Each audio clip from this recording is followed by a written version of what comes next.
cross-pollination, our dear partner network, there's been so much happening at the edge. And a deep thank you goes to our partner networks who co-created a vibrant edge of eco-civilization activities. So first, I would invite a dear colleague who I haven't met that far ago, long ago, even though he is my countryman, if I can say that, a young chap from Slovenia. But for me, he is a network on its own. I mean, he is all about cross-pollination. He is all about finding the ways to connect people globally and all the time present in the global scene. So, Matic, are you with us? I'm with you. Here you go. And And thank you so much Matic, for such a beautiful introduction. It's kind of humbling to to be introduced like that. well, I know you are sort of setting already your wings to fly somewhere else, but let me just ask you, what would you share? What would be your core messages that you want to share with us about the networking, about the cross-pollination, about the future of such activities and impacts on a global scale? Yes, I mean quite a few thoughts, and let me just start with briefly just the way, as you said, we do not know each other for so long, but actually the connection was uh, in a way instant, and it was part of this broader network that brought us much closer together. So I was formerly really running the Europe Asia Center, which will also be properly introduced by my successor. But today, it's a kind of an honor to actually address all of the fellow champions, I would say, of the eco-civilization movement. And it's really, in a way, humbling and inspiring to be given the honor to share a couple of thoughts really on this key concept today that is really the strength of cross-pollination in the global networks. But let me start really at the very beginning. The first connection between Violetta and I actually, in a way, was the statement that was also used today, and a statement and quote that I love to use, and it deeply resonates with me, and I think many of you, which is really allowing, or let's say, creating the space for emergence. It's a very deep, profound statement that is, in a way, I think, a kind of connection link that got us, not only me and Violetta, but many of us, are much closer together today. And as we, in a way, chart our collective path forward, I want to really explore with you this profound strength that lies in the topic of cross-pollination, and a process that, in a way, is allowing global networking to be a tool for a much bigger transformative force in achieving eventually our shared goals. Um, I want to really raise this one critical element that I very strongly believe in. And before we spoke with Violetta, before the session today, we spoke very briefly. And I said, actually, I believe there is a step before the kind of cross-pollination, before the kind of even the step before networking. And that is the ability to talk about anything uh, approaching it through a very genuine inner interest, or let's say a call to actually connect. Like we heard in the opening meditation, it is somehow really about reconnecting and answering the call of our inner child. So finding this genuine, pure, innocent, and to some degree, I love to say also a naive child inside of us, a child who allows itself to wonder, wants to learn, and be part of this learning is, of course, also connecting. I was myself really fortunate to receive such an impulse or a call that was actually manifested to me at that point by a simple few words by a mentor of mine who basically told me, "You belong outside. You belong to this global world. You should embrace it." And in a way, it was at a time that that was given to me. I was in a very vulnerable stage of growth and personal development. So in a way, the innocence of this naive inner child allowed me to shift and grow into basically today really kind of spanning myself across networks that go across domains, societies that we have actually conceptualized. So, in a way, if we really begin with the concept of cross-pollination, in nature, cross-pollination is really just a humble act of eventually pollen being transferred from one flower to another that eventually enables the whole act of biodiversity to flourish. And obviously, this seemingly very, very simple process ensures the survivals of ecosystem, generates the resilience, and actually promotes the abundance. But when applied to human interaction, cross-pollination becomes sort of a metaphor for the power of exchanging ideas, insights, experiences across the diverse context.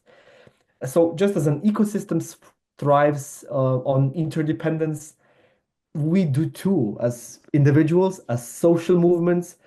We can only really flourish when nourished by the diversity of aspects and eventually solutions that we find.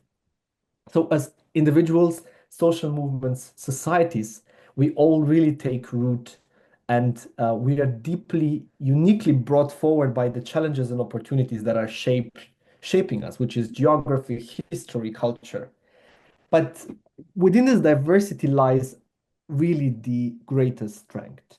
Imagine the power of connecting a rural farmer in Kenya who has mastered an art of water conservation in arid landscape with an urban planner in Indonesia that is really seeking this creative aspect of adaptation to cities that have are facing realities of rising sea levels.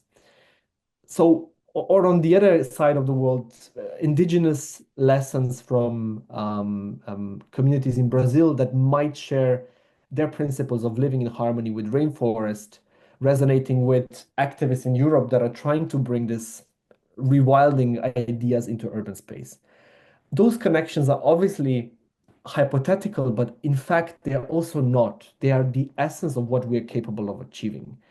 But for that achievement to happen, we need to actually think about connecting different networks. We need to bring this, again, innocent child that is keen to learn, that is naive, pure in its soul, and hungry to get the taste of all the wonders Mother Earth actually has for us.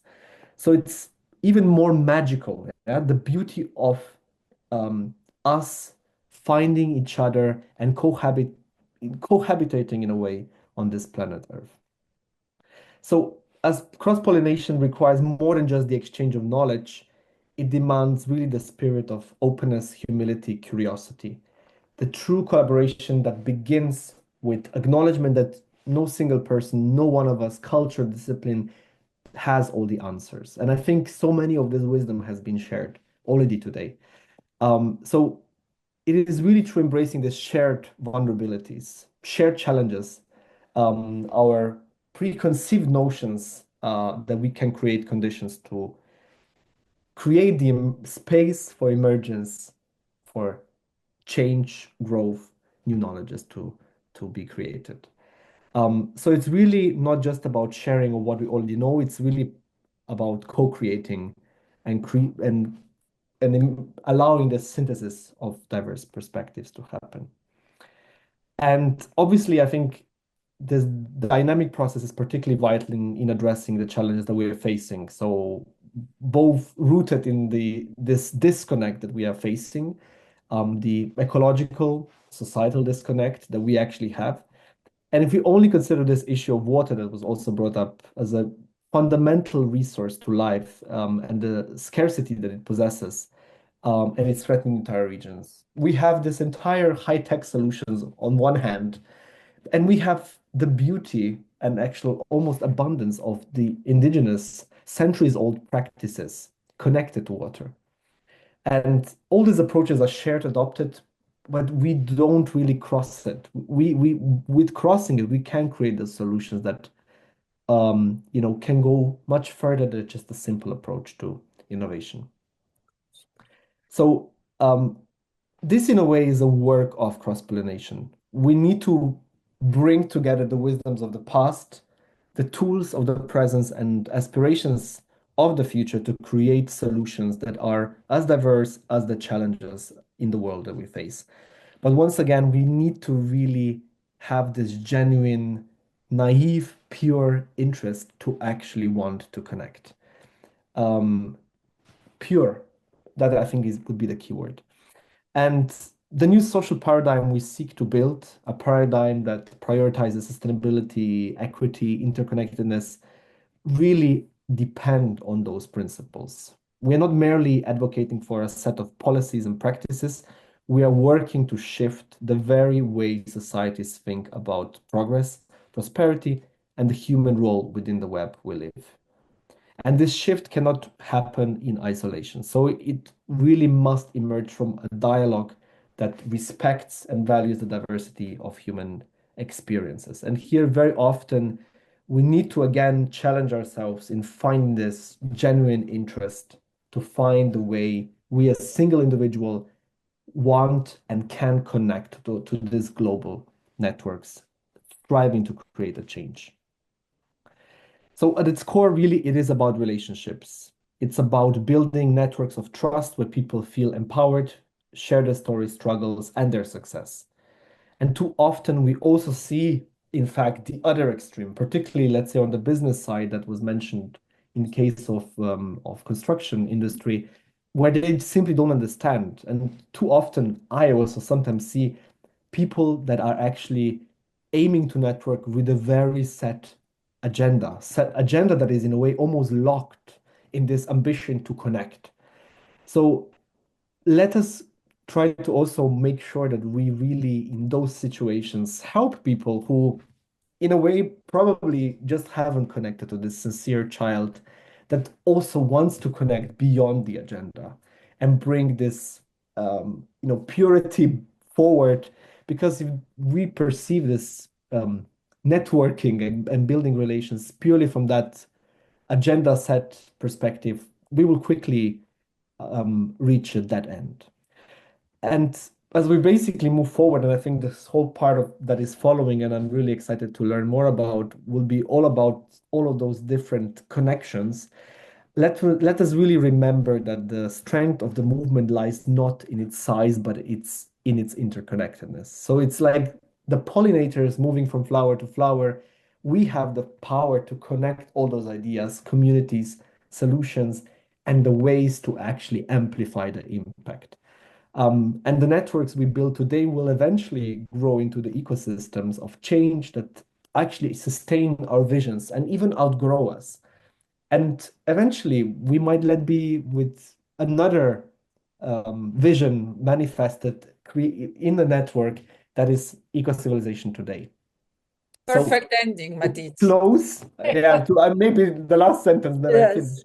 I really, really want kind of leave you with this thought that in nature, the act of pollination is not grand or dramatic event. It's quiet, persistent, small, but it has, even though the so small act, such an immense impact. So Yeah. let's kind of work on this cross-pollination, particularly on the global networking, because it might feel it's just a simple, non-essential connection. But that one connection today, or if I reflect back to, I think, 14 years ago from today at that time, probably, that person told me, you belong somewhere completely else. Listen to that call, embrace that inner child, be vulnerable, and embark on the journey to cross pollinate and continue creating kind of a new global network. So thank you so much, Violetta, once again for inviting me, for allowing me to share the stage. Thank you very much, Matit. You represent the generation that really needs to pull forward and show the way, as you said, build on the learnings of the past, use the tools we developed together, and follow the aspirations for tomorrow. So thank you very much for that strong message. And thank you for setting the stage for the next phase. And I would like to proceed with the next group of networks who are with us and who vibrate at the edge and empower not only us, but whoever we come and get in touch with. I'd like to first ask dear friend from that our collaboration goes way back, I think 15 years ago or something. Dear Pedro, it's been an incredible journey, and you've always gave me a support for walking a unique. Sorry, somebody has a mic open. Could you please close the mics, those that don't speak? Thank you. Dear Pedro, you've always given us a support, and you believed in, no matter how bold the ideas were, you supported me and gave me a space at different BIN conferences all over, being in Portugal or in Brazil, and encouraging our sort of paths and constantly intertwining them with your commitment to bring a vibrant innovation ecosystem to university circles and beyond into the entire innovation ecosystem. So the floor is yours. What are your learnings and what is your message related to cross-pollination and our possible future steps? Hello, everyone. Thank you, Melita, for giving me this opportunity to talk about the Business and Innovation Network. Indeed, Pedro, just a second. Somebody has the mic on. Could you please, Gloria, close all the mics? Could you mute everyone, and then Pedro, please unmute yourself. Yeah. Yeah. I have here also, I'm in an open office, so maybe some background noise also from my server. I'm trying to fix that. Well, just to say that obviously we've been working for, I believe, since 2012, maybe the first time you came to Porto, and I think you also contributed a lot for the for our vision and also our concerns about these topics: circularity, ecocivilisation, the water crisis, and so on. So I will share my screen just to share 2 slides. It's just to talk a little bit about the network and also give me just a moment to get there. Sorry, because I have many things here on my screen. Just a moment.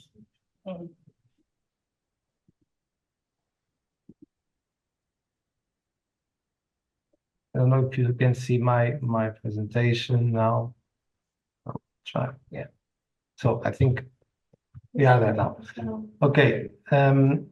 So basically, the Business and Innovation Network is an informal open innovation platform that creates opportunities for collaboration across sectors and throughout the innovation ecosystems. So we started this network in 2010, and we've been developing different activities. So we have a soft landing program for startups. We have the annual events and also the midterm events. We do some, let's say, discovery missions to different innovation ecosystems to create opportunities for collaboration. And actually, this was also is very much linked with the natural ecosystems, because if you have an ecosystem that is enclosed in itself, it will not perdure. It will not be able to continue to exist. So it's important to create these corridors, like in nature, these corridors of innovation, connecting all the innovation ecosystems and giving opportunities for collaboration across sectors. And we are very much we are not topic driven, but we want to address global challenges and the challenges that the humanity is facing and looking forward. So building the blocks for the future, let's say. So, and here is just an example of some of the things that we've been talking about throughout the years in different moments and different events, not only here in Porto. and obviously touching very much all these topics that I was hearing from you all about the circularity and circular economy, about the water crisis and water challenges, also water diplomacy. Actually, last October, we had Violeta talking here about the water crisis, a global problem that we need to face and to mitigate. And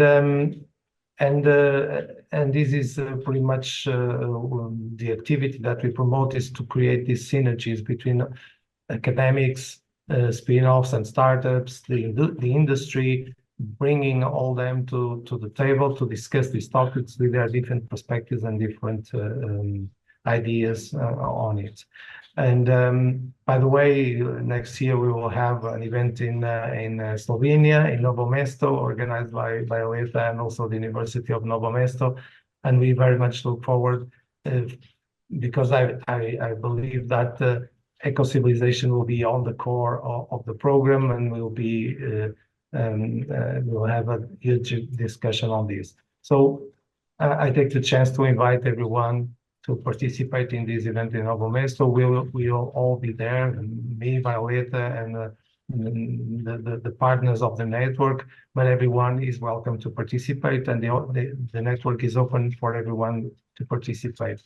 And thank you, Violeta, for being such a champion. Actually, you were honored with the award of the champion of the year in the last event that we had in October, and it's just truly an inspiration to have you in our network, and to have your contribution and your wisdom to lead us the way how to face the future and how to mitigate all these global challenges that we are facing. Thank you so much, and I'm very much pleased to be in this discussion, in this summit, and I will continue to listen to interesting projects. Thank you. Thank you, Pedro. Thank you for presenting your network and also making connections and showing us how we can actually jointly address all the challenges we identify in a much broader and more comprehensive way. So that is great to see how this is pollinating further. And who knows, maybe through today's summit, we will add new countries to your network. That would be exciting. We need also this network to go beyond just Europe and Brazil. So who knows who will be the next to join us. So thanks a lot, Pedro. And let's move to the next one. Living Cities Earth have been mentioned today a few times already, and we are extremely honored to have Marina today with us, not only as a representative of Living Cities Earth, but also our Ecocivilisation wing for Russia. And she's a great cross-pollinator. And who else to present this edge between Ecocivilisation and Living Cities Earth than her. So Marina, welcome, and the stage is yours. Thank you, dear Violeta, and thank you, everyone. I am here since the beginning of the summit, and I'm hugely impressed by by such a great representation of what is done and what is being doing all this during all this year. So can you see the presentation? Because I opened the screen and yes. I can't see you. Yeah. So yet I'm here as the co-creators, one of the co-creators of Living Cities Earth, the largest expert community in the integral development of cities.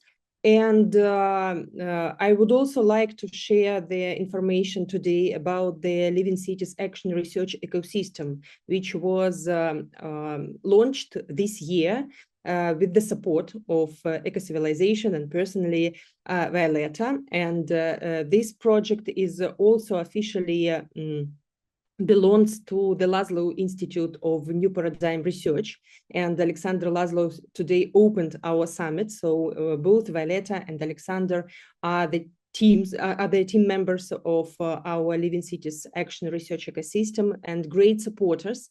So let me share our approach, our understanding of how we interweave and interconnect different organizations which we belong to, in order to co-create something more meaningful than that what we can do separately, individually, each of us.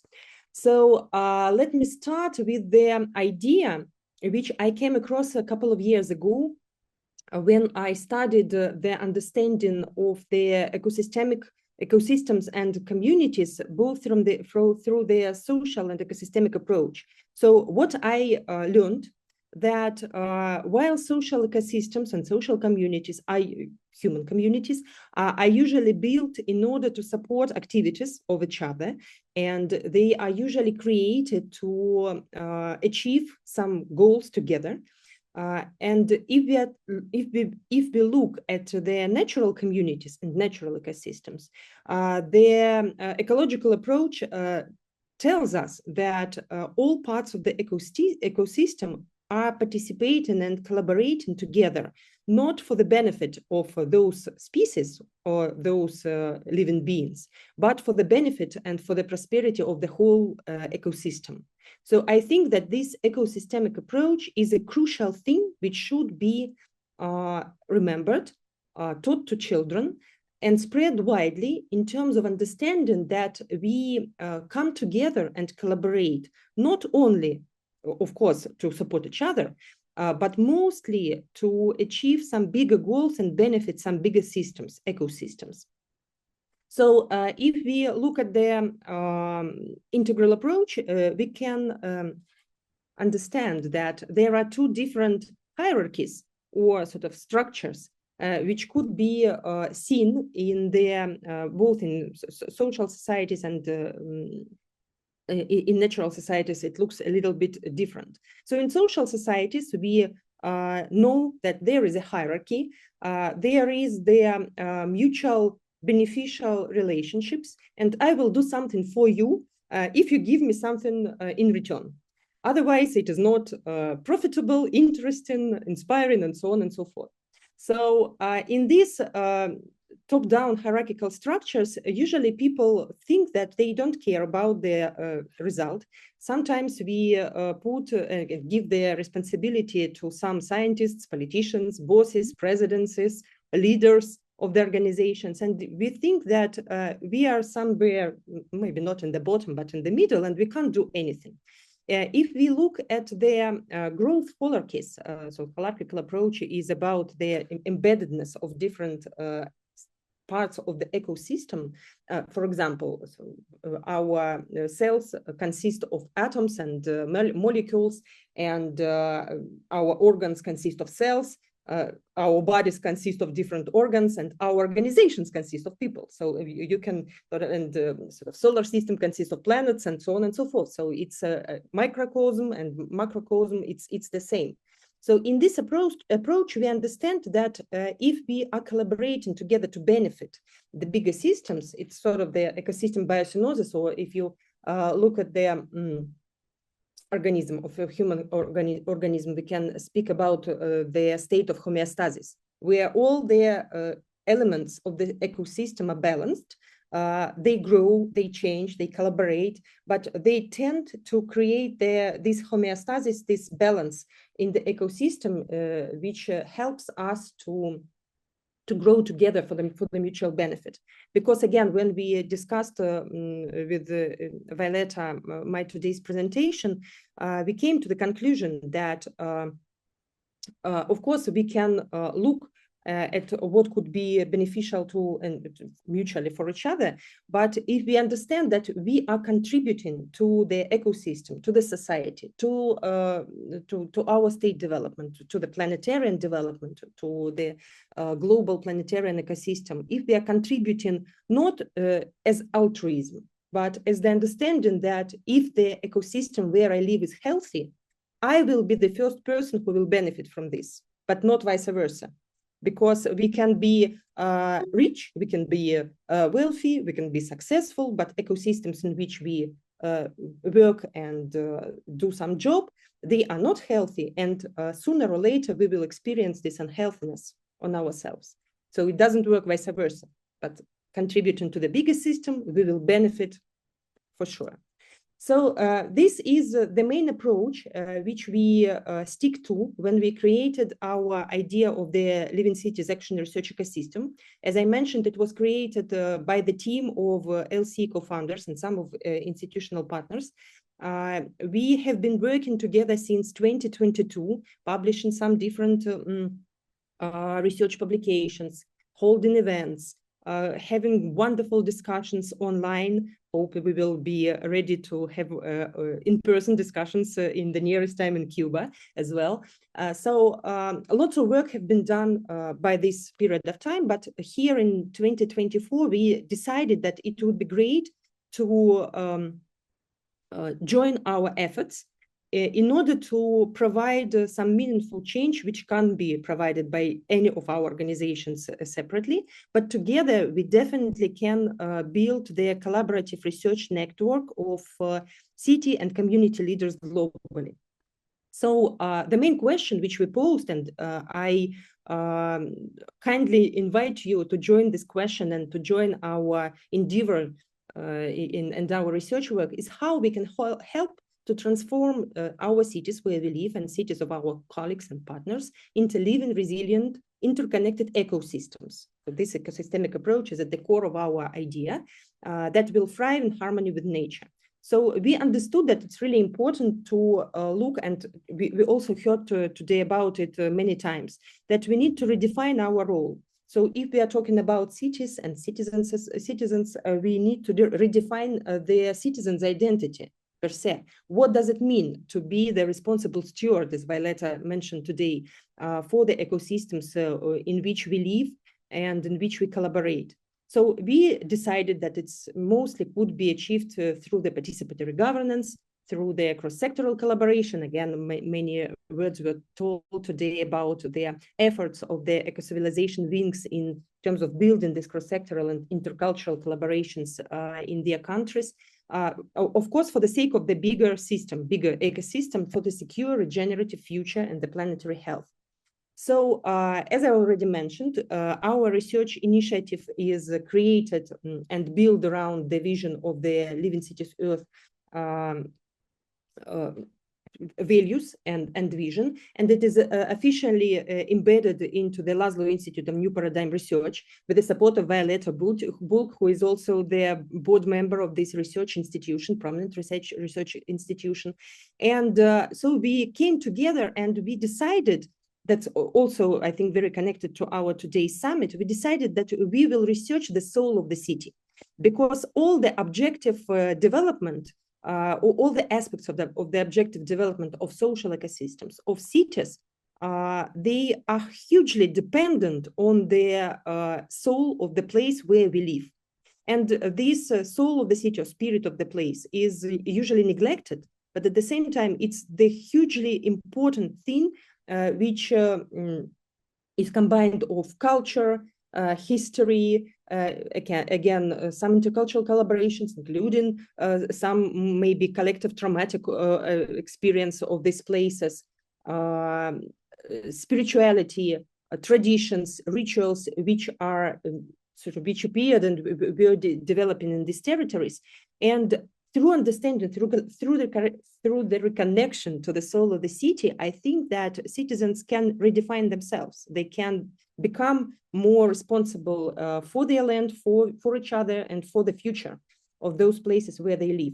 So here is the constellation of the organizations, and I'm happy that not only Ecocivilisation and G100, but also MediaPoint of Natasha's and many other colleagues from Ecocivilisation have already been included into this constellation of collaborative work. And again, it's not about building some hierarchies, it's mostly as the solar system where we can collaborate each other, support each other, find how we can uniquely support each other, but at the same time, we can serve our cities where we live, and ultimately the whole planet, the whole planetary health.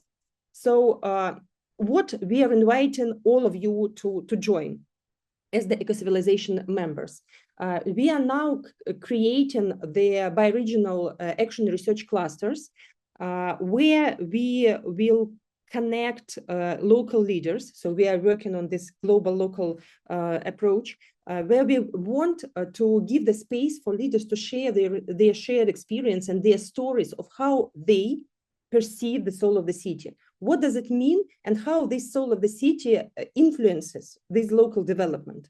So how can we contribute to this social, spiritual, cultural, historical development in order to enhance the objective development, infrastructural, ecological, economical development of the territory. So our idea is to bridge the gap between the theoretical development and collecting the stories in the shared space, in the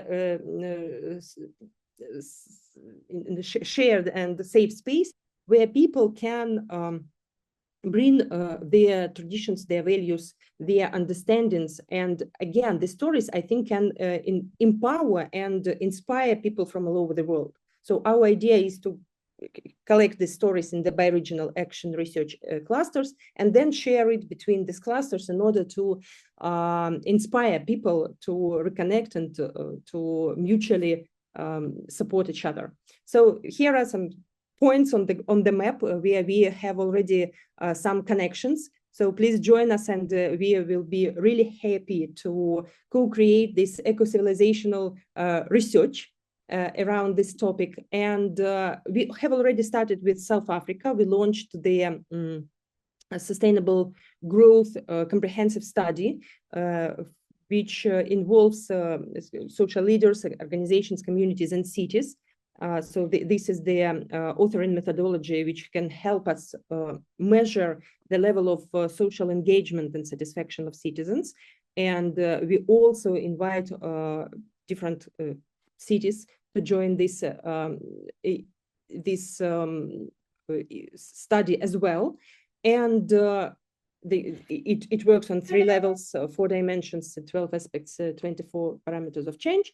And finally, we are going to provide this. So in 2025, we start with the 4 bi-regional clusters, which are in Latin America, Balkan region, with support of Natasha and our colleagues in Slovenia, in South Africa, as I mentioned, and in North America, both Northern American states and Canada. And the next stage is Arctic cities in Russia, my motherland, where I was brought up and grew up, and now I'm residing in the UK, but I am staying connected with my native country, Central and Southeast Asia and Western Europe. So this is our plans, and again, you can choose what cluster to join and what stories to share and how we can bring this, I would say, more non-religious but spiritual aspects of development.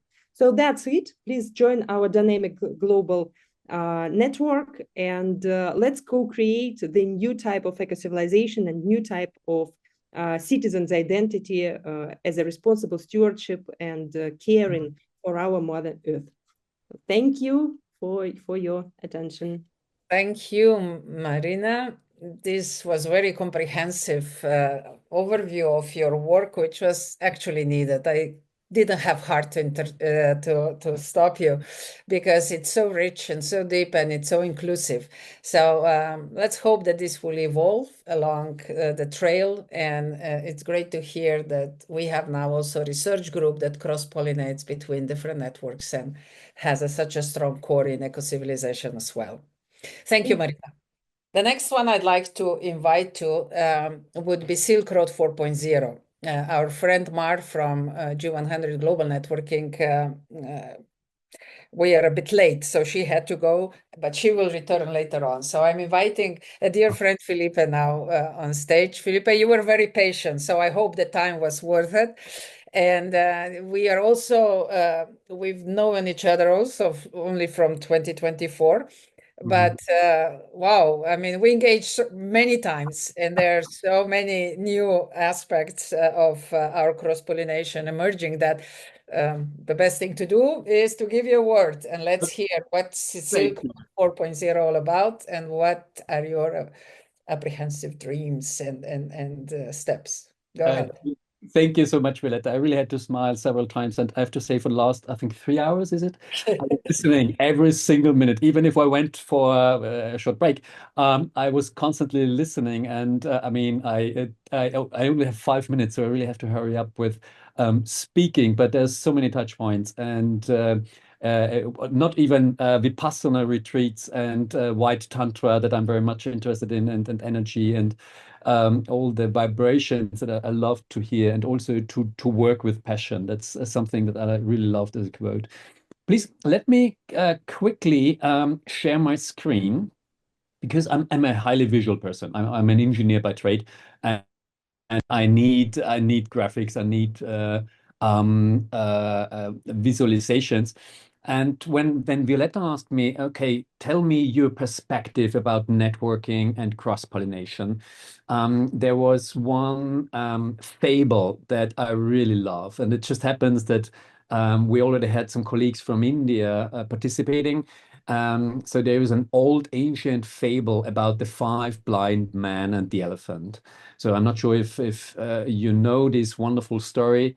So the one blind man touches the tusk, the second the wall, the third the trunk, the leg, the fourth the nose of the elephant. And every one of the five blind men thinks, "Oh, I totally understand the elephant. I know what it is. It's a fan, it's a wall, it's like a tree." And the funny thing is, all the five blind men are absolutely right in what they think an elephant is.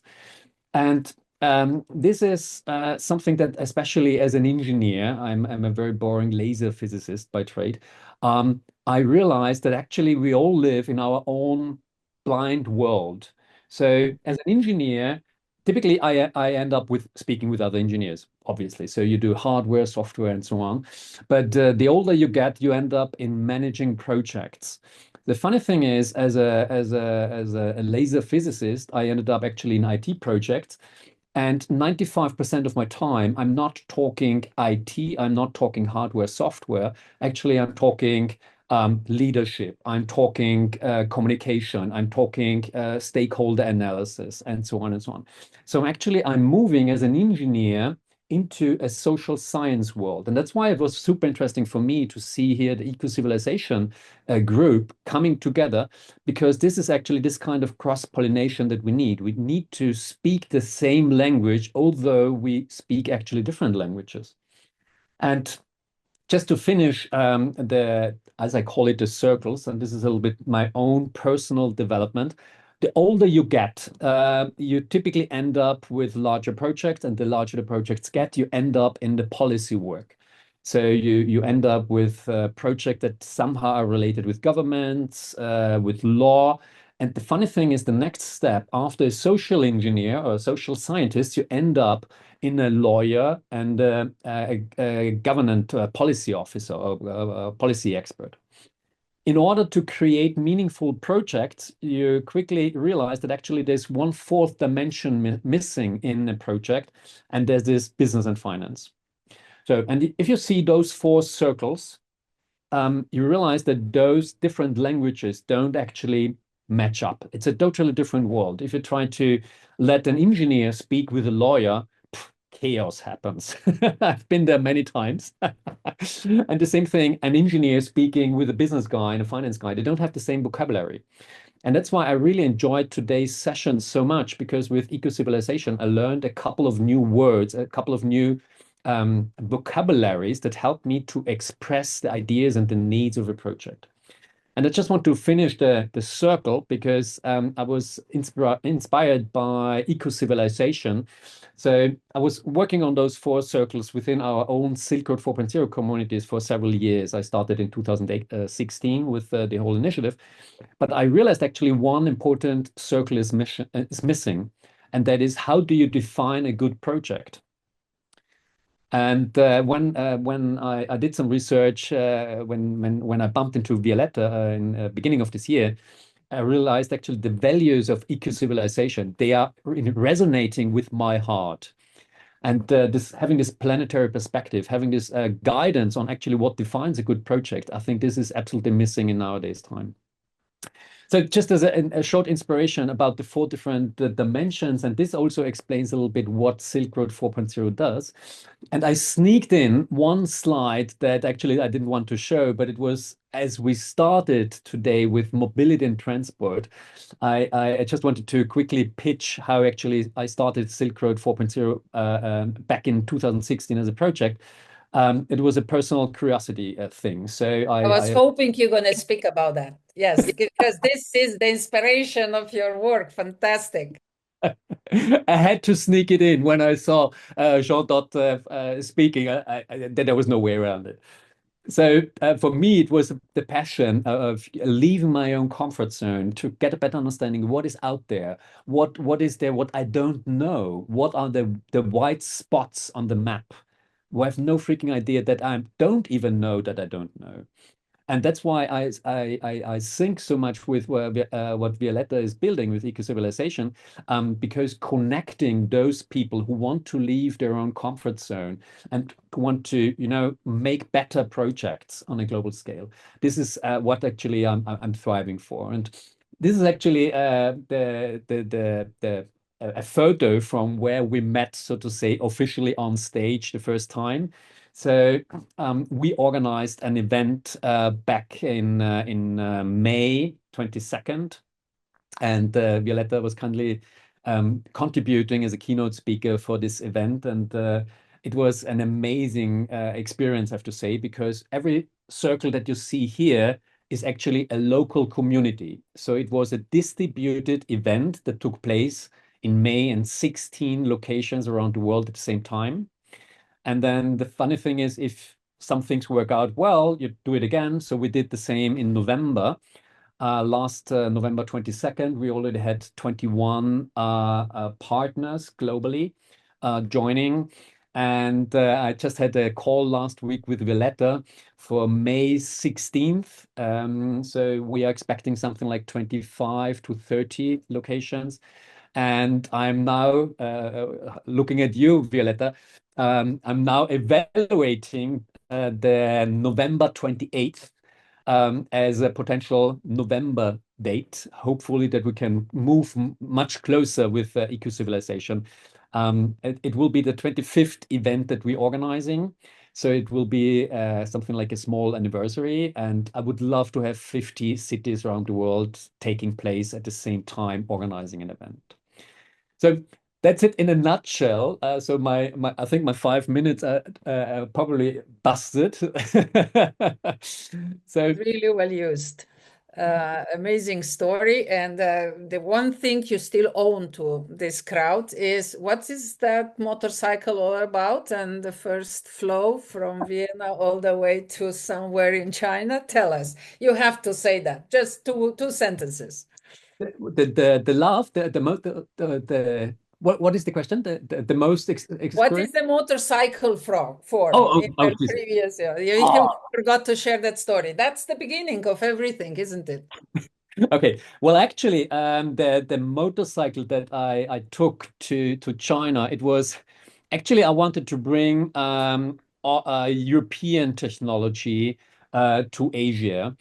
And so actually the idea was I'm Austrian, and for those who are into the motorcycle world, there's a very famous Austrian brand. It's called KTM. And actually I wanted to take a KTM motorcycle, bringing European technology all the way to Asia.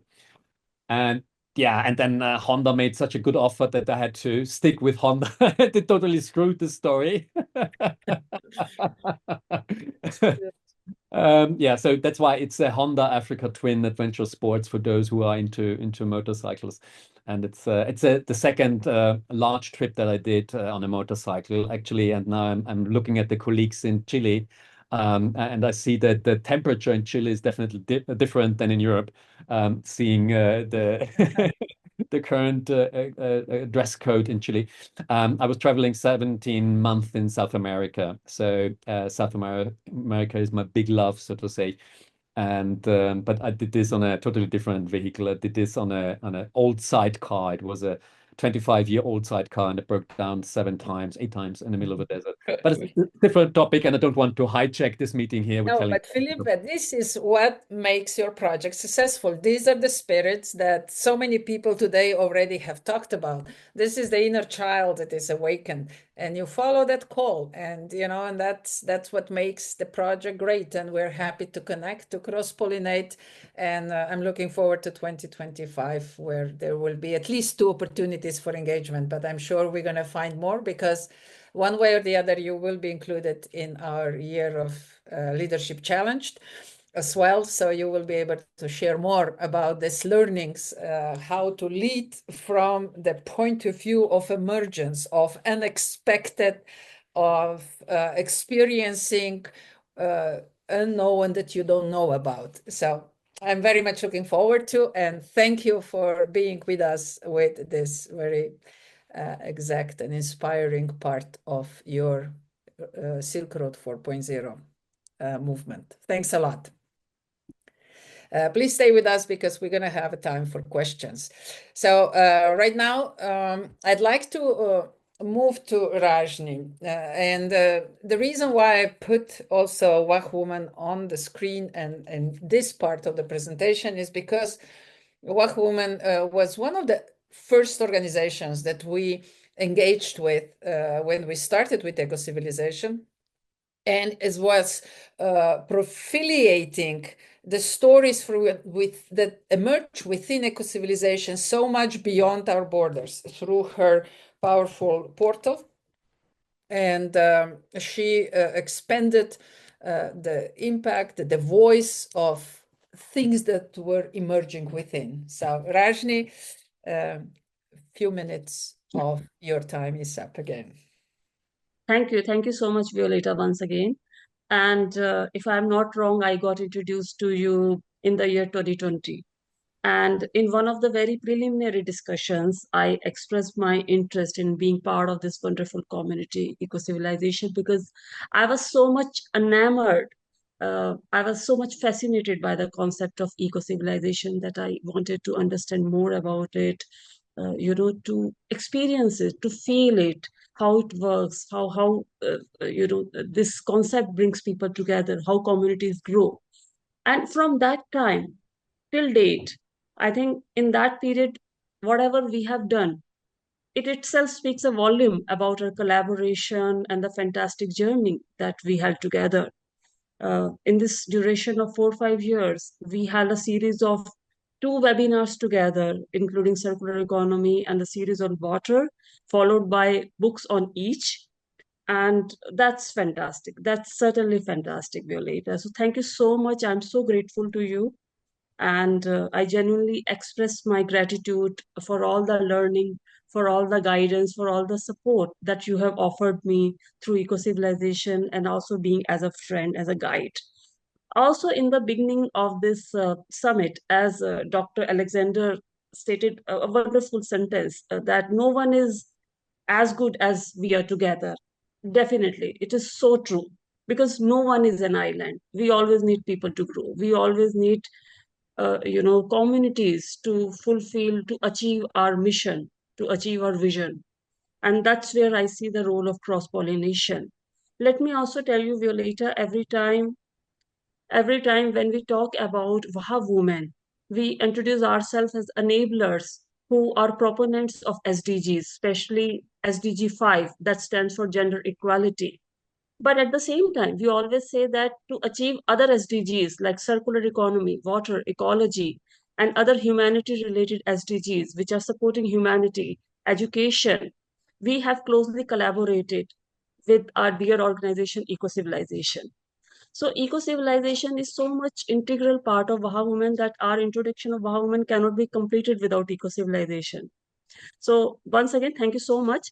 And as you know that we are a non-profitable initiative which we established in the year 2018 during COVID time, just before COVID.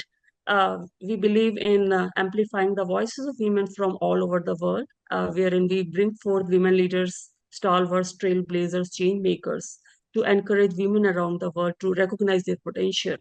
Of course, we hold brief conversations, organize webinars, dialogues with them. And we also hold corporate sessions on topics like DEI, diversity, equity, and inclusion, and empowering organizations to create more inclusive and equitable workplaces.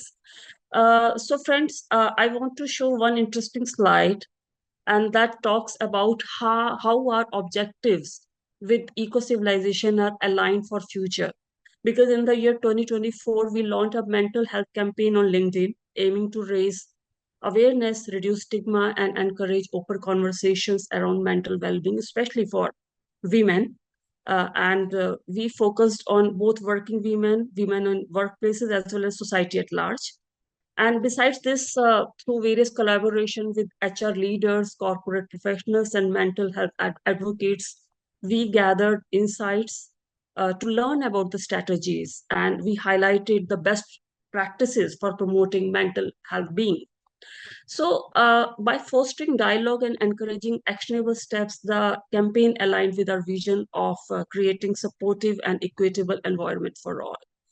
But in my next presentation, you would find more details about our forthcoming mission with the eco-civilization, how we are going to align it. So stay with us. That was a brief introduction about Vahav Women. You can visit our website. So thank you so much. Stay with us. Thank you, Violeta. Thank you very much, Rajni. And it's a really great pleasure to see how the stories from Eco-Civilization can reach a completely fresh and new audience through your channels, and the way how you tell them with your heart and with your dedication. It's really inspiring for all of us. Thanks a lot. So I'm pretty sure that several of stories from today will find a way to be perpetuated through your channels again. And I just got a message that Mar managed to join us in time. So it's great to welcome also a dear friend, Dr. Mar Intruini from Spain, but one of the most vibrant G100 global chairs covering global networking. You know, the word itself is very self-explanatory. And I cannot wait, Mar, to hear the message from you, somebody who really is at the core of global cross-pollination and bringing people together. And what's your experience, and what are the messages that you will share with us? Mar, the floor is yours. Thank you so much, Violeta. It's absolutely pleasure to be here to make my contribution, and mostly to learn from all of you. It's another year and another Inspire Summit, so congratulations to all. I will let just a few slides, just four I have. I don't know if you could, yeah, you could see it, isn't it? Yeah. Okay, you know, whenever I have to get inspired, besides to be in this kind of summit, I grab to art. I think art is the most inspired, and in a world that sadly became surrealistic in the bad senses, in sometimes, whenever you see that it's so fake around you, to grab to art, I think is one of the boost, the best way to boost my energy. And that's what I did with this sculpture, this artist that is Lorenzo Quinn. And I took four of his sculptures to describe what is for me, or what should be for me, the future for global networking. First of all, if you see in the first sculpture, there is a woman that is handled a man, no? So, I invert the way that we almost see, in general, we see women, no, as vulnerable women in vulnerable situations that need to be rescued, no? And also you say, well, sometimes men also need to be rescued because that's part of the balance. This is a balance, women and men.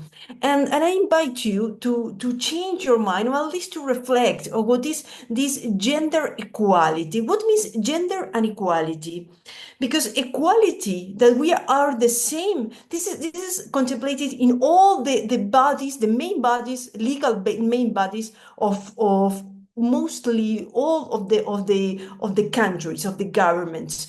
So what is really what we are searching for? Because gender, woman, men, and all those that do not feel part of it, that is a diversity, that is part of diversity, so respecting others. So when we are talking about gender equality, what we really are talking about is of women equity, a tailor-made solution for a specific situation that women live in a very vulnerable way. For example, on safety, in war, there is proven that is most vulnerable, in maternity leave, in jobs.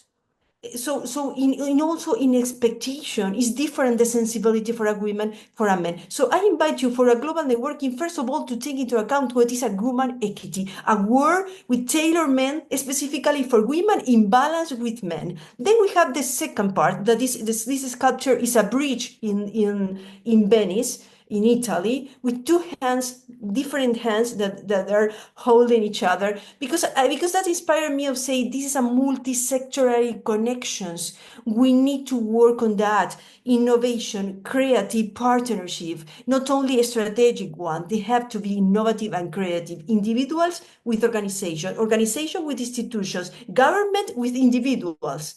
And this cross way of related is something that is absolutely new, and we haven't worked enough to create more of that.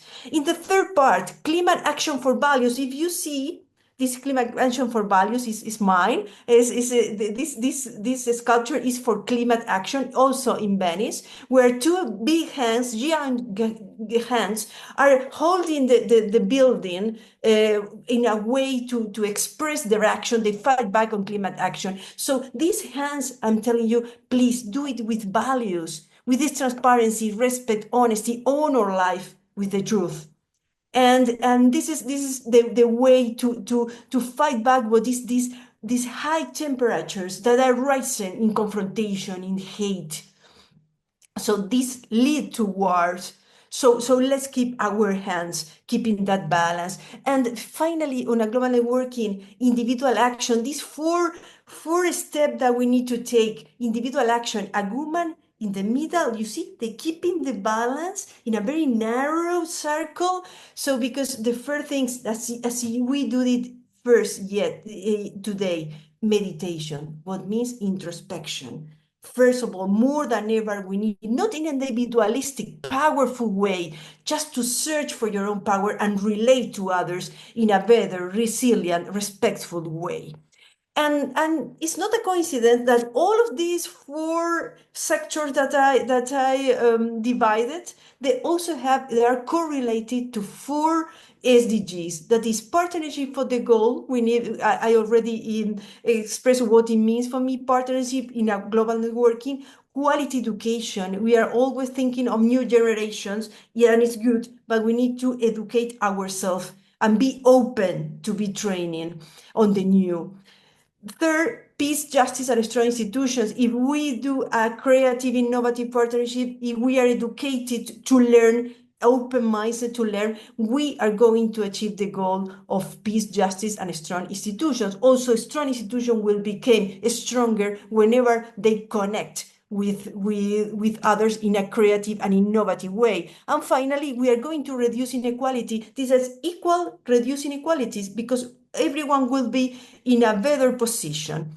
So my last slide is the one that is also from Lorenzo Quinn, and is the one who goes with my blog, because I adore it. That is the citizen isolated, looks as is isolated, but is having the power to have a transparent planet in all the ways, transparent in clean and also transparent in terms of accountability as well, within a society colorful, innovative, creative, feeling the warmth, but at the same time taking the power. Because you know, this is a bracelet, it's also from Lorenzo Queen, where it's give and receive. When you, there are two hands here, when you give, you receive. And when you give and you don't receive, this is a circle that turned around and came back to you. So thank you so much. Dear Mark, this was wonderful using the art, such a strong supportive tool for sharing your messages. We will remember that for sure. And along with the pictures, also your presentation. Thanks a lot, Mark. And it's a real pleasure to constantly cross-pollinate with you. With your team. Thank you for including us all the time in your sessions. And now we're looking forward to your new publication that will come forward, where Ecocivilisation will be also included. So thank you so much. And it's a real pleasure for me to continue and show even more networks that are resonating with us. It's interesting enough that now only the men will speak, because our dear friend Valerie, she got sick, so she cannot speak. She's been listening to us, but she has no voice. So we will save her wonderful presentation and about her work and the way how we interconnected and the way how she put together Eco-Civilization movement with the Ecocivil Institute from Sacramento together, and we are now getting closer and closer and looking for the common points of interactions and engagement. So we're deeply grateful to you, Valerie, and to your institute and your entire team, and the community of practice as a foundation for that, new ways of engagement and sharing and deep interconnection between people. So relationship-based networks who were so many times today inspired by these same experiences.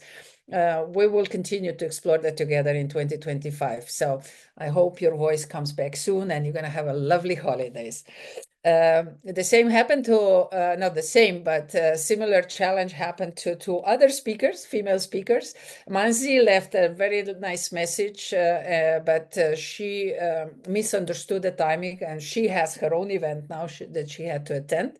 So she has to leave, but Manzi was integrating the speakers from Ecocivilisation and the content from the Ecocivilisation book so beautifully in her initiatives that are currently part of India, World for Water, weekly events, very active lady, a great ambassador for water, also globally interconnected well as well. So we will hear from her for sure next year. And last but not least, dear friend Daria Brechko-Puginel from DB Studio, who we have to be really grateful for her incredible intuitive connection to Ecocivilisation that brought forward the new Ecocivilisation page, which was awarded this year also with the second international award as the second best digital solution, which we jointly then received. And it was, wow, it was a real wow moment. So thank you, Daria, and thank you for your entire team to join us and feel with us so well and continue to help us to evolve the Ecocivilisation page to be a vibrant place of interconnectivity, information and communication. So without further ado, I will invite now dear colleague, Jonathan Schwestka, who is taking over the leadership of Eurasia Center from Atit, to share just a few of his experiences about cross-pollination, connecting the networks, and the role of organizational structures like Eurasia Center is in the creating a connected and well-intertwined world of the future. As our dear Dr. Harbin Aurora has said in her speech, this is institutions are yet to be properly addressed, and we are yet to find a new role for institutions to actually deliver a better results and be a better safe holding space for everything else to evolve locally or globally. Jonathan, the floor is yours. Thank you so much, my dear Violetta. I will also share my screen. It should work. Before coming to my presentation, let me also just say a few additional words. It is for me, as well as for Mati, it's an incredibly great honor in light of brilliant interventions that have come from all parts of the world, from Europe, from Asia, from South America, over the past 3 hours. A very humbling experience to join you today at this year's Ecocivilisation Summit and to receive your invitation, dear Violetta, to share some reflections. Let me also first apologize for addressing you from what appears to be a somewhat suboptimal location in the relative dark, with possibly some traffic noise in the background. I'm currently traveling for business in Berlin, which has made my participation somewhat more challenging. However, I have realized that my location is everything, in fact, but suboptimal, and could, in the context of the summit, hardly be more ideal. I'm currently sitting in front of the bar Internazionale, which also in light of the participants of this summit is very fitting, in the Rosa Luxemburg Street in Berlin. And this name might be very familiar to some of you, as Rosa Luxemburg has been one of Germany's most important revolutionaries, philosophers, economists, and anti-war activists in the beginning of the 20th century. Until today, she remains a symbol of feminist solidarity and anti-imperialism, and continues to be celebrated for her unrelenting commitment to justice and her belief in the importance of democracy and grassroots participation in social movements. Just a few meters from me, next to the Rosa Luxemburg Street, is the Karl Liebknecht House. Karl Liebknecht, similar to Rosa Luxemburg, was one of Germany's most important visionaries and peace activists who opposed, already in the early 20th century, imperialism, militarism, and World War I. As we today face somewhat similar challenges as many decades ago in Europe and in other parts of the world that need brave and bold and innovative solutions, I'm confident that I have found the perfect place to join your summit. And I hope that Rosa Luxemburg's and Karl Liebknecht's spirits joins us as well. Given that we already have some delay, I will be very brief. As Violetta has mentioned, I am very humbled and grateful to be able to speak to you as a representative of the Eurasia Center. As some of you may know, in addition to many of the other roles that she has, Violetta, we're also very grateful to have Violetta serve as the vice chair of the Eurasia Center. Just maybe a few words here. We're an independent, non-for-profit organization that promotes Europe-Asia relations by means of connecting professionals, institutions, organizations, networks across sectors. And here we try to be innovative, also given the complexities of modern geopolitics, working with conferences, workshops, cultural events, publications, educational and research programs. We're trying to connect people all over the world, but with a particular focus on Europe and Asia. Here as well, I will be very brief, but just as my dear friend Philippe also shared the insightful and inspiring anecdote with the blind man touching the elephant, I would also just like to share one quote that has marked me particularly, coming from a speech that Hermann Hesse gave when he received the Nobel Prize for Peace: "Serve not war and destruction, but peace and reconciliation." And I think this is really what unites all of us today. This is really what, in my view, is the essence of eco-civilization, and is also the essence, of course, of the Eurasia Center. Our guiding values, trust, transparency, compassion, tolerance, and prosperity, I think, are also very similar, again, to the values that guide eco-civilization. And here we see that with this similar vision on the world, with similar objectives, we're able to work on many different fronts and promote, of course, what is what has been the common theme of this past hour, cross-pollination. So this is maybe yeah, I'm already also beyond the 5 minutes. In any way, again, let me again thank you for your very kind invitation, Violeta. Me and the Europe-Asia Center stand ready to work with everyone to looking forward to cross-pollinate, to support the Ecocivilisation Network, and to advance positive change and meaningful change and real people-to-people relations in Europe, in Asia, and beyond. Thank you very much. Well, Jonathan, thank you very much for this short but very concise insight into what the Eurasia Center does.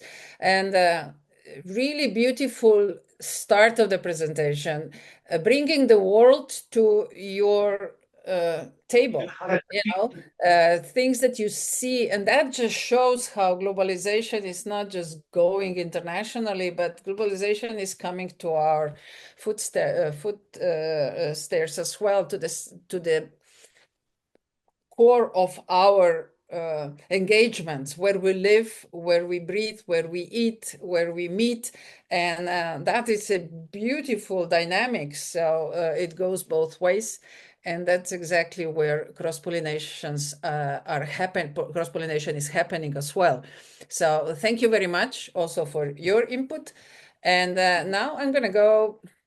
I saved Ramit for the end. Ramit is such a dear friend. And when I think about any kind of bold step that we've made within Ecocivilisation was somehow related to Ramit's engagement as well. Either I called him and discussed it with him, or he became a co-creator of it. And of course, not just him, but the entire organization that he represents here right now, 8-1. I'm not going to say too many things because I hope Ramit will show us the extent of activities that 8-1 is now involved in, not only domestically in India, but globally. And you will see later on when we will talk about the future, where several portions of our collaboration between 8-1 and Ecocivilisation will be presented a little bit more in details in the last section of today's session. But without further ado, Ramit, the floor is yours. Thank you so much, Violeta. It's always just such a pleasure just to come here and listen to what everyone else has to say. And I think today is no different.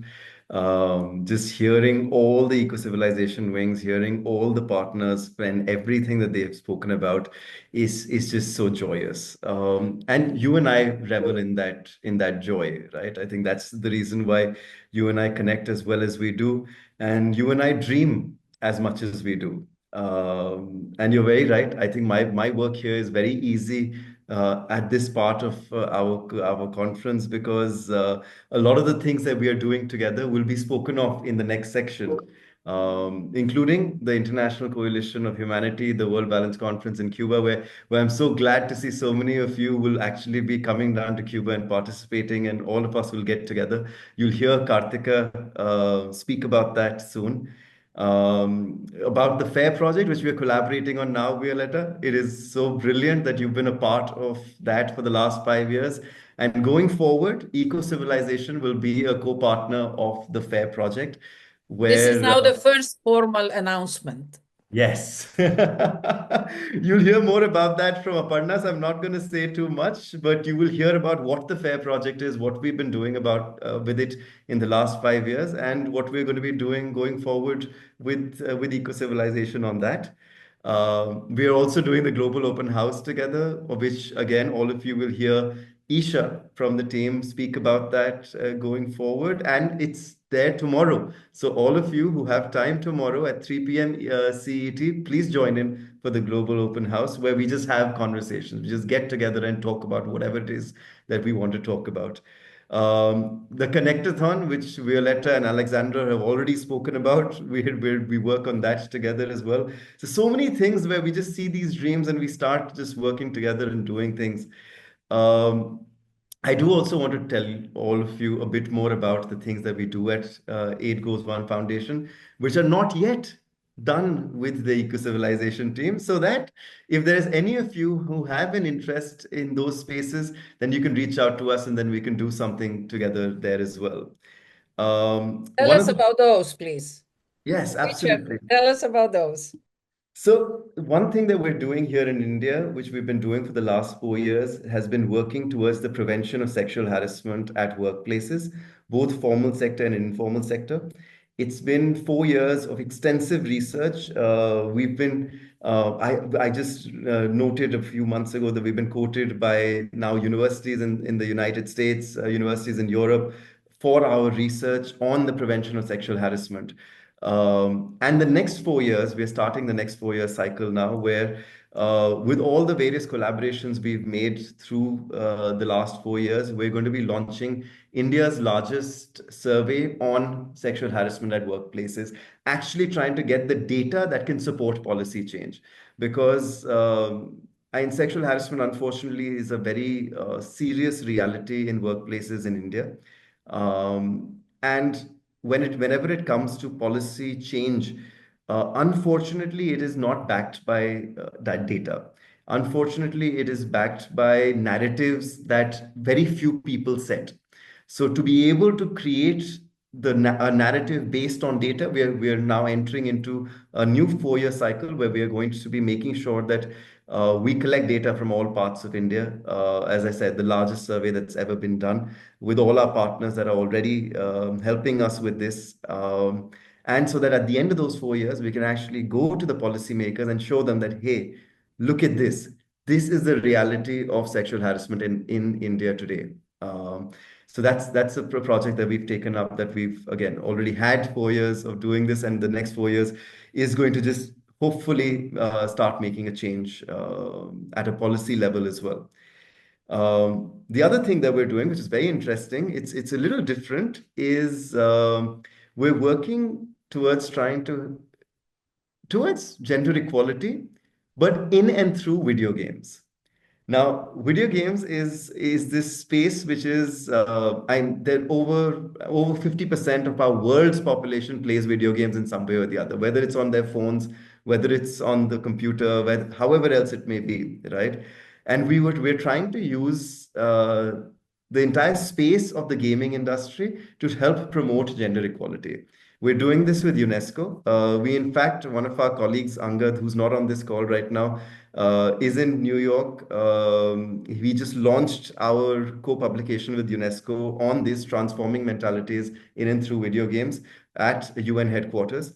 And we are now moving, we've done that entire year and a half of research into how we can use video games to promote gender equality. And the next 2-3 years is going to be spent on actually trying to get more and more people involved to actually do that, because it's so much fun, right? Video games are so much fun. And if you can suddenly use that to help promote gender equality, I think it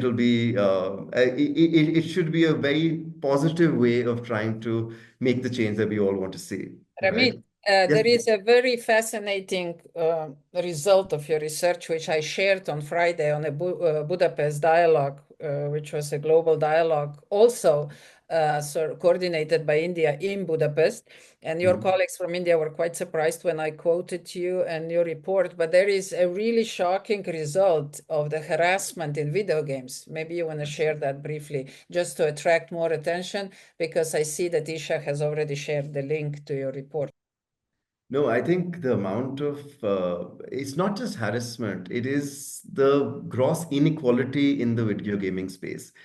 Over 50% of all gamers are women, right? And people end up misquoting this fact. People think that women do not play as many video games as men do, but almost 50%, and sometimes even slightly more, of those who play video games are actually women, because they're playing on their phones, they're playing with their families and so on and so forth.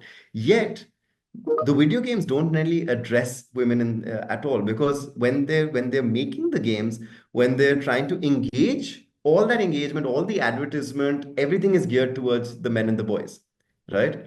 What this results in also is that within, say, the gaming ecosystems and on community chats, there is so much harassment that ends up happening, Because whenever, and there are so many women, yet whenever a woman becomes prominent in those spaces, you get all the trollers coming in and making sure that they feel uncomfortable, right? In terms of the industry, the representation of women who are actually working in that space is not even 18 to 19%, even though the gamers are actually more than almost 50%. So the women are contributing to the revenues to the gaming industry, but they're not getting from the revenues of the gaming industry because the employment opportunities are not there. And even when they're there, they are, well, we all know these realities, right? And I think in the gaming industry, it's very, very apparent, and we just need to do something about it. And again, there's so much scope for positive change, but there is so much of what needs to be fixed as well. So we work with, and we've started conversations with almost all the biggest gaming companies in the world, including Microsoft, Tencent, the works, right? And it's early days, but they do seem to be taking us a little seriously because, again, we have the UNESCO name backing us. We have the United Nations involved as well. So those things help. But at the end of the day, they need to be shown that women form a major part of your demographic and you cannot ignore that. And we just need to make sure that we do that. Again, all assistance, all help, all collaboration on that front is welcome to see what else we can do. And sorry, just to add, this is all over the world, right? So our research spanned from Argentina to places in South America, to Europe, to the Middle East, to East Asia, to the Americas, across board, right? And especially Africa as well, because there's a large booming gaming culture in Africa as well. So yeah, I think there's a lot to be done there, where again we could use assistance. And if anyone's interested, please, we'll be more than happy to collaborate on that. And a couple of other things, and I'll be very quick now because I know I'm taking a bit of time. We continue to do the project with which the It Goes On Foundation actually started, which was our football leagues in the northeast of India, in areas which are very difficult for people to reach. So we created tragically India's first season-long football soccer league for children between the age groups of 5 and 12. I say sadly because there should have already been so many more happening by then, but this was in 2017. And then we continue, and that's a commitment that we have, and we continue doing that where we use football and soccer to get children interested in education, in learning, in learning life skills by making them play and then telling them, listen, you played, now you need to give back to the society because now you need to spend time doing the various things like cleaning up your neighborhood, educating your parents on nutrition, just those kind of things as well. Just various different things we do across the year with them in the northeast of India in particular. And finally, the one thing that we're really focusing on right now, especially in India, but we want to take it to other parts of South Asia first, and then we'll see, is this program that we call the Better School Program, where what we realize is that historically, we at the foundation have always had these grand ideas about how education needs to be different and schools need to be different. But what we've obviously realized with experience and with learning is that there will always be a set of schools that want to function the way that they function. They wouldn't want to completely overhaul the way that they're running their schools. So what the Better School program is doing now, and Isha, who's here on this call, has authored an entire book on it, which will hopefully be out soon, and then we'll share it with everyone, about how schools, irrespective of how they function, can still do small little tweaks which can just, without changing their structure, can just help make sure that education is better imparted to their students, right? With very small tweaks again. So I think that's just the beauty of the program, that of course we'd like a transformation, but till such time that transformation can't happen, there's still things that we can do to move in that direction. Sorry, I said final, but then one more thing, Violetta, and I have to say this out loud because this I need to say to you as well, is that what you and I both have not done for the last almost 3+ years, which we keep talking about it every time when we have our annual meeting, and on this meeting last year and last year, is the Ecocivilisation Academy. I think this year, Violetta, you and I just need to promise ourselves and promise everybody else that one way or the other, we have to start the Eco-Civilization Academy, and then again, get everyone's help and support to see how we can do that, because it's been long overdue. I know I'm very much at fault for this, right? But I think I have a feeling that 2025 will be the year when we truly get the Eco-Civilization Academy going. So with that. Thank you, Ramit, for this fantastic introduction and for bringing us into the inner circle of 8.1. We, as you said before, we're going to hear from you, and we know about the projects that we've shared so far, but all this deep work that you just explained to us just shows the incredible positive vibes that you're bringing to the modern society. And about the Eco-Civilization Academy, yes, we were brainstorming in India. We were brainstorming long evening hours together. But you know what? That just tells education is not a joke. It needs to mature. It needs to really, come together as a natural process. And all the projects that we've heard today about, they are just creating this incredible pool from which we can now bring forward the topics and techniques and experiences that can really make a difference. Otherwise, we would be limited only to your organization, my very young starting movement, and now look at this. So it's not an excuse, it's just what you said. It gotta feel right, and you're right. Now it's coming forward. So I'm looking forward to deliver for the next summit something very concrete on this topic.